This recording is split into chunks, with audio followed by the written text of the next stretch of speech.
Friends ఇక్కడ చూడండి, ఈ పసుపు వేసి అంతా దున్నేశారు. ఇక్కడ చూడండి దొండకాయలన్నీ పండుబడి ఎట్లున్నాయో. ఇదిగోండి చూడండి, ఇవన్నీ ఇవే సైడ్ అంతా మొత్తం దొండ పండ్లే. కొన్ని అన్నీ పీకేశారనమాట. ఇది కోస్తాం చూడండి.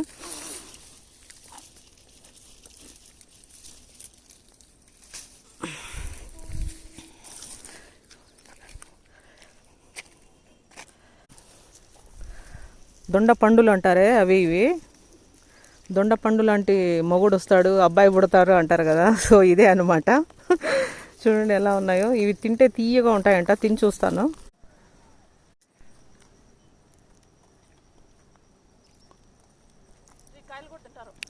తీయగా ఉందండి. ఇది ఇలా కూడా లిప్స్టిక్ కూడా లాగా రాసుకోవచ్చు అనమాట. చూడండి ఎలా వచ్చిందో కలర్. సో ఇది ఫ్రెండ్స్ త్రివేణి. ఇవి ఏమన్నా పాము దొండకాయలు అంటారు, అలాంటివి అయితే కాదు కదా, పిచ్చి అయితే కాదు కదా. నేనైతే తింటున్నాను, చూడాలి. దొండకాయలు ఇవి. నా లిప్స్ చూడండి ఫ్రెండ్స్, ఈ దొండ పండులా కలర్స్లోకి వచ్చేసాయి. అది దొండ పండు చూపెట్టు. ఇది చిన్నవి కోసింది త్రివేణి, చూడండి చిన్నవి కోసింది, ఎల్లో కలర్లో ఉన్నాయి. నేనైతే రెడ్ కలర్లో దొండ పండు కోసాను. నేను లిప్స్టిక్ కూడా వేసుకుంటున్నాను.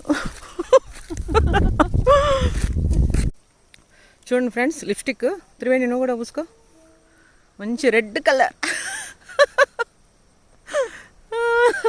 లిప్స్టిక్ అనమాట, న్యాచురల్. ఓకే.